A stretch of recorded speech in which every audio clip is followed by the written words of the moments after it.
Hello friends, carry on study with home academy में आप सभी का स्वागत है। आज इस वीडियो में हम बात करेंगे 16 से 20 मार्च 2024 के क्रम पर छत्तीसगढ़ राष्ट्रीय और अंतर्राष्ट्रीय के महत्वपूर्ण करंट अफेयर्स के बारे में। तो अगर आप किसी भी प्रतियोगी परीक्षाओं की तैयारी कर रहे हैं तो इन करंट अफेयर्स के वीडियो को पूरा देखिएगा। आई होप ये वीडियो आप सभी के लिए हेल्पफुल हो। और अगर आपने हमारा चैनल सब्सक्राइब नहीं किया है तो हमारा चैनल कैरी ऑन स्टडी ज़रूर सब्सक्राइब कर लीजिए और बेल आइकन को क्लिक करना ना भूलें, जिससे हमारे सभी वीडियो आपको आसानी से अवेलेबल हो सके। तो चलिए आगे बढ़ते हैं। हमारे सभी प्रश्न जो हैं इन सभी महत्वपूर्ण टॉपिक पर बनकर तैयार किए जाते हैं, तो वीडियो को पूरा देखिएगा। आई होप ये वीडियो आपके लिए हेल्पफुल होगा। तो प्रश्न स्टार्ट करते हैं। आपका पूछा गया प्रश्न है, हाल ही में भारत शक्ति त्रिसेवा फायरिंग और युद्धाभ्यास कहाँ आयोजित किया गया है? तो याद रखिएगा, ये पोखरण, राजस्थान के पोखरण फील्ड फायरिंग रेंज में 50 मिनट तक जो है ये युद्धाभ्यास जो है आयोजित किया गया। ठीक है, इसमें पीएम मोदी, प्रधानमंत्री नरेंद्र मोदी, रक्षा मंत्री राजनाथ सिंह और सेना प्रमुख जनरल मनोज पांडे जो है इस युद्धाभ्यास भारत शक्ति के गवाह बने, इसमें शामिल हुए हैं। और इसमें LCA तेजस लड़ाकू विमान, ALH MK4 हेलीकॉप्टर, अर्जुन युद्धक टैंक, K9 वज्र स्वचालित होवित्जर और धनुष और सारंग तोपखाने बंदूक प्रणालियों का इसमें प्रदर्शन हुआ। साथ ही याद रखिएगा, इसमें पिनाका के multi barrel rocket launcher system और ड्रोन के झुंड जो है इसने दर्शकों को जो है मंत्रमुग्ध किया है। इन्होंने भी अपना प्रदर्शन दिया है।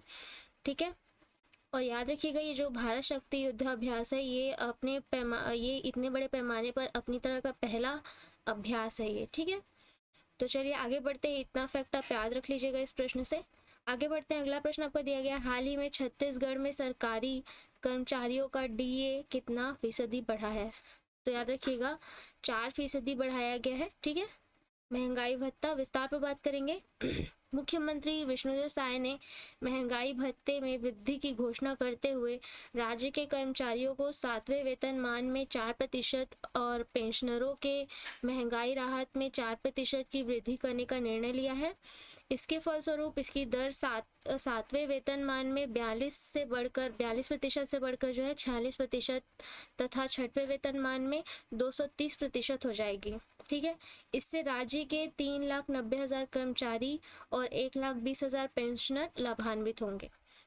चलिए आगे बढ़ते हैं। अगला प्रश्न आपका, Chhattisgarh state industrial development corporation limited का अध्यक्ष किन्हें नियुक्त किया गया है? तो याद रखिएगा कि लखनलाल देवांगन जी को जो है नियुक्त किया गया है state industrial development corporation limited का अध्यक्ष। ठीक है, विस्तार पर बात करेंगे। वाणिज्य उद्योग और श्रम मंत्री लखनलाल देवांगन को आगामी आदेश पर्यंत Chhattisgarh state industrial development corporation limited का अध्यक्ष नियुक्त किया गया है।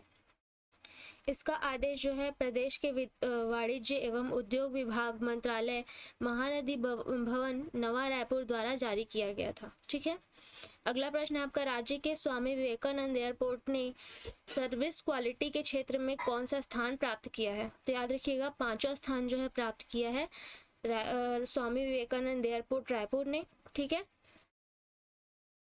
विस्तार पर बात करेंगे इसके बारे में कि रायपुर का स्वामी विवेकानंद विमानतल ने सर्विस क्वालिटी के क्षेत्र में 5वां स्थान प्राप्त कर लिया है। Airport council of India airport service quality द्वारा किए गए सर्वे में रायपुर को 4.88 की रेटिंग के साथ जो है ये स्थान प्राप्त हुआ है, 5वां स्थान प्राप्त हुआ है। इस सूची में इंदौर जो है 4.19 रेटिंग के साथ पहले स्थान पर है, और इस सूची में चेन्नई दूसरे स्थान पर है, वाराणसी तीसरे स्थान पर है और त्रिची चौथे स्थान पर है। ठीक है, और 5वें स्थान पर है रायपुर। चलिए अगला प्रश्न है आपका, हाल ही में छत्तीसगढ़ से कौन मिसेस इंडिया INC में फर्स्ट रनर अप बनी है? तो याद रखिएगा जूही व्यास, ये है छत्तीसगढ़ की, ये जो है मिसेस इंडिया जो कि मुंबई में आयोजित किया गया, इसमें फर्स्ट रनर अप रही हैं। विस्तार पर बात करेंगे। मुंबई में आयोजित प्रतियोगिता मिसेस इंडिया INC में राज्य की जूही व्यास फर्स्ट रनर अप रही हैं, और इस प्रतियोगिता में मुंबई की रहने वाली सरगम कौशल मिसेस इंडिया वर्ल्ड 2022-23 बनी है। ठीक है, अगला प्रश्न आपका, हाल ही में दंतेवाड़ा के प्रसिद्ध फागुन मड़ई मेला के तीसरे दिन इसका तीसरा कौन सा महत्वपूर्ण रस्म किया गया है? तो याद रखिएगा खोर खुंदनी रस्म, ये जो है फागुन मड़ई मेले के तीसरे दिन किया जाता है, ये रस्म किया गया है। विस्तार पर बात करेंगे इसके बारे में। फागुन मड़ई मेले जो दंतेवाड़ा में आयोजित किया जाता है, तो फागुन मड़ई में माई की तृतीय पालकी में खोर खुंदनी की रस्म में कलश स्थापना स्थल में तेलगा, कुम्हार और सेठिया जाति के लोगों द्वारा बाजा मोहरी की गूंज पर परंपरागत नृत्य गान किया गया है। और इस रस्म के पश्चात माई की डोली वापस मंदिर चली जाती है और तथा चतुर्थ यानी कि तीसरे दिन के बाद चौथे दिन चतुर्थ पालकी के साथ नाच मंडली की रस्म अदा की जाती है। ठीक है, चलिए अगला प्रश्न है आपका राष्ट्रीय स्तर पर। हाल ही में राष्ट्रीय टीकाकरण दिवस कब मनाया गया है? तो याद रखिएगा कि 16 मार्च 2024 को राष्ट्रीय टीकाकरण दिवस मनाया गया है। ठीक है, विस्तार पर बात करते हैं। टीकाकरण दिवस का उद्देश्य टीकाकरण के महत्व के बारे में जागरूकता बढ़ाना है और यह संक्रामक रोगों के प्रसार को कैसे रोका जा सकता है, ये भी उसका उद्देश्य है। ठीक है, याद रखिएगा कि राष्ट्रीय टीकाकरण दिवस 2024 का विषय है टीके सभी के लिए काम करते हैं। ठीक है, इसका इस वर्ष का विषय है। और ये दिन जो है पहली बार 1995 में मनाया गया था, जिस वर्ष भारत ने अपना पल्स पोलियो कार्यक्रम शुरू किया था। यानी कि 1995 में पहली बार राष्ट्रीय टीकाकरण दिवस भी मनाया गया था और भारत ने अपना पल्स पोलियो कार्यक्रम है 1995 में शुरू किया था। विश्व टीकाकरण सप्ताह हर साल अप्रैल के आखिरी सप्ताह में मनाया जाता है, याद रख लीजिएगा। और इसके लिए मिशन इंद्रधनुष 2014 में प्रारंभ किया गया है। ठीक है, चलिए अगला प्रश्न है आपका। हाल ही में किस राज्य की सरकार किसानों को बाजरा और मोटे अनाज के बीज मुफ्त बांटेगी? तो याद रखिएगा राजस्थान की सरकार द्वारा जो है किसानों को बाजरा और मोटे अनाज मुफ्त बांटा जा रहा है। विस्तार पर बात करेंगे। राजस्थान की राज्य सरकार ने 12 लाख किसानों को मक्का बीज की मुफ्त मिनी किट उपलब्ध कराने तथा 8 लाख किसानों को मक्का बीज की मुफ्त मिनी किट प्रदान करने का भी निर्णय लिया है। राजस्थान सरकार 7 लाख किसानों को सरसों के बीज और 4 लाख किसानों को मूंग के बीज भी मुफ्त मूंग के बीज जो है ये मुफ्त मिनी किट प्रदान करेगी। ठीक है, याद रखिएगा कि देश के कुल बाजरा उत्पादन में राजस्थान का योगदान जो है 26% है। और यहाँ दो मुख्य बाजरा फसलें जो कि बजड़ी और ज्वार ये दोनों बाजरा फसलें जो है यहाँ उगाई जाती हैं। और देश में पैदा होने वाले बाजरे का 41% हिस्सा राजस्थान से आता है। ठीक है, चलिए अगला प्रश्न देखते हैं आपका। हाल ही में किस राज्य के मुख्यमंत्री ने भारत की पहली LNG संचालित बस लॉन्च की है? तो याद रखिएगा महाराष्ट्र की राज्य सरकार द्वारा जो है ये भारत की पहली LNG बस संचालित लॉन्च की गई है। ठीक है, विस्तार पर बात करेंगे। मुख्यमंत्री एकनाथ शिंदे पहली तरलीकृत प्राकृतिक गैस LNG संचालित बस का उद्घाटन किया है इन्होंने। और इसका संचालन महाराष्ट्र राज्य सड़क परिवहन निगम द्वारा किया जाएगा। ठीक है, महाराष्ट्र राज्य सड़क परिवहन निगम ने घोषणा की है कि उसके 5000 डीजल वाहनों को चरणों में LNG वैकल्पिक ईंधन वाहनों में परिवर्तित किया जाएगा। MSRTC ने बसों को LNG में बदलने के लिए मेसर्स किंग गैस के साथ एक समझौता ज्ञापन पर हस्ताक्षर किए हैं। और MSRTC राज्य भर में 90 डिपो में LNG वितरण सुविधाएं स्थापित करेगी। ठीक है, अगला प्रश्न देखते हैं आपका। हाल ही में कौन सर रिचर्ड हेडली मेडल पाने वाले सबसे कम उम्र के खिलाड़ी बने हैं? तो याद रखिएगा सचिन रविंद्र ये जो क्रिकेटर हैं ये सबसे कम उम्र के खिलाड़ी बने हैं। सर रिचर्ड हेडली मेडल पाने वाले। ठीक है, विस्तार पर बात करेंगे। उन्हें यह पुरस्कार 24 साल की उम्र में मिला है। और रविंद्र को जो है 2023 के लिए ICC के उभरते हुए खिलाड़ी के रूप में नामित किया गया था। उन्हें न्यूजीलैंड में साल के सर्वश्रेष्ठ पुरुष क्रिकेटर का पुरस्कार भी मिला है। और डेरिल मिशेल 2022 में रिचर्ड हेडली मेडल के विजेता रहे थे। Sir Richard Hadlee medal New Zealand cricket द्वारा 2011 में शुरू किया गया था। ये एक वार्षिक पुरस्कार है। ठीक है, चलिए अगला प्रश्न देखते हैं आपका। हाल ही में दिल्ली में नौसेना भवन का उद्घाटन किसके द्वारा किया गया है? तो याद रखिएगा रक्षा मंत्री राजनाथ सिंह द्वारा जो है इसका उद्घाटन किया गया है। विस्तार पर बात करेंगे।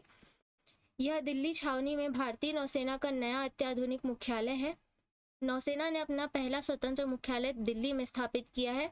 नौसेना पहले 13 अलग अलग स्थानों से संचालन करती थी। अब इसका जो है मुख्यालय भवन में 3 विंग्स और 4 मंजिलें हैं। ठीक है, इसके दिल्ली के मुख्यालय भवन में 3 विंग्स और 4 मंजिलें हैं। इंटीग्रेटेड हैबिटेबिलिटी असेसमेंट के तहत इसे ग्रीन रेटिंग 4 मिली है। ठीक है, अगला प्रश्न है आपका, हाल ही में किस राज्य की सरकार ने अन्य पिछड़ा वर्ग यानी कि ओबीसी में 15 नई जातियों को शामिल करने का निर्णय लिया है? तो ये जम्मू कश्मीर सरकार द्वारा किया गया है। ओबीसी में 15 नई जातियों को शामिल किया गया है। ये चुनाव के पहले ही यह कार्य किए गए हैं। ठीक है, विस्तार पर बात करेंगे। इस राज्य की सरकार ने यानी कि जम्मू कश्मीर राज्य की सरकार ने जनजातियों के लिए 10% आरक्षण को मंजूरी दे दी है, जिसमें पहाड़ी भी शामिल है। जम्मू कश्मीर आरक्षण नियम 2005 में संशोधन के समाज कल्याण विभाग के प्रस्ताव को जम्मू कश्मीर एलजी मनोज सिन्हा ने मंजूरी दे दी है। और अनुसूचित जनजाति एसटी के लिए कुल आरक्षण बढ़कर 20% हो गया है। ठीक है, संसद द्वारा जम्मू कश्मीर पर लागू अनुसूचित जनजाति आदेश में 4 नई जनजातियों को जोड़ा गया है। ये नई जनजातियां पहाड़ी जातीय समूह, पद्दारी जनजाति, कोली और गड्ढा ब्राह्मण है। ठीक है, चलिए अगला प्रश्न आपका, हाल ही में किन्हें चुनाव आयोग ने अपने राष्ट्रीय विकलांग व्यक्ति पीडब्ल्यूडी आइकन के रूप में घोषित किया है? तो शीतल देवी। ठीक है, ये पैरालंपिक खिलाड़ी है ये शीतल देवी। तो विस्तार पर बात करेंगे इनके बारे में। इन्हें जो है चुनाव आयोग ने अपने राष्ट्रीय विकलांग व्यक्ति आइकन के रूप में घोषित किया है।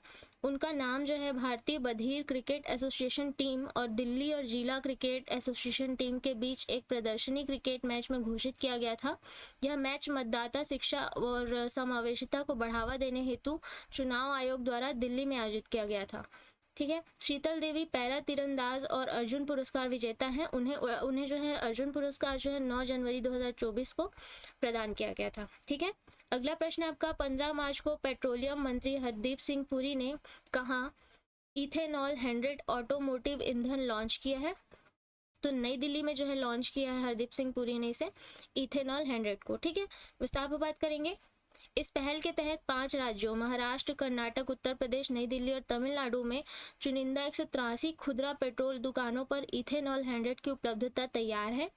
इथेनॉल 100 जो है ईंधन में परिवहन क्षेत्र को बदलने और जीवाश्म ईंधन पर हमारी निर्भरता को कम करने की क्षमता है। 2023 में प्रधानमंत्री ने E20 यानी कि 20% इथेनॉल मिश्रित ईंधन की घोषणा की है और 1 वर्ष के भीतर E20 की उपलब्धता बढ़कर 12,000 आउटलेट पर हो गई है। ठीक है, 131 समर्पित इथेनॉल संयंत्रों के साथ तेल विपणन कंपनियों यानी कि OMC ने दीर्घकालिक समझौतों पर हस्ताक्षर किए हैं। ठीक है, चलिए अगला प्रश्न है आपका, हाल ही में व्लादिमीर पुतिन ने कितनी बार रूस के राष्ट्रपति के चुनाव में जीत हासिल कर ली है? तो इस बार फिर उन्होंने जीत हासिल की राष्ट्रपति चुनाव की और ये है 5वीं बार उन्होंने जो है जीत हासिल की है। ठीक है, विस्तार पर बात करेंगे। व्लादिमीर पुतिन जो है इन्हें 87% वोट के साथ एक और 6 साल का कार्यकाल मिला है। अन्य उम्मीदवारों को 5% से भी कम वोट मिले हैं। कम्युनिस्ट उम्मीदवार निकोलाई खारितोनोव दूसरे स्थान पर रहे हैं और व्लादिस्लाव दावानकोव तीसरे स्थान पर रहे हैं। 1700 के दशक में कैथरीन द ग्रेट के बाद व्लादिमीर पुतिन सबसे लंबे समय तक सेवा करने वाले रूसी नेता बन जाएंगे और रूसी संघ का राष्ट्रपति जो है रूस के राज्य का कार्यकारी प्रमुख भी होता है, याद रख लीजिएगा। अगला प्रश्न है आपका, हाल ही में मोहम्मद मुस्तफ़ा को कहाँ का नया प्रधानमंत्री नियुक्त किया गया है? तो याद रखिएगा फिलिस्तीनी प्राधिकरण का नया प्रधानमंत्री इन्हें नियुक्त किया गया है। ठीक है, विस्तार पर बात करेंगे। फिलिस्तीनी राष्ट्रपति महमूद अब्बास ने मुस्तफ़ा को नियुक्त किया है। मुस्तफ़ा ने प्रधानमंत्री मोहम्मद शताये का स्थान लिया है। फिलिस्तीनी प्राधिकरण PA की स्थापना 30 साल पहले ओस्लो समझौते नामक अंतरिम शांति समझौते के तहत की गई थी। ठीक है, आपका अगला क्वेश्चन है, हाल ही में किन्होंने प्रसार भारती के नए अध्यक्ष के रूप में कार्यभार संभाला है? तो इसका आंसर आपको कमेंट बॉक्स पर देना है।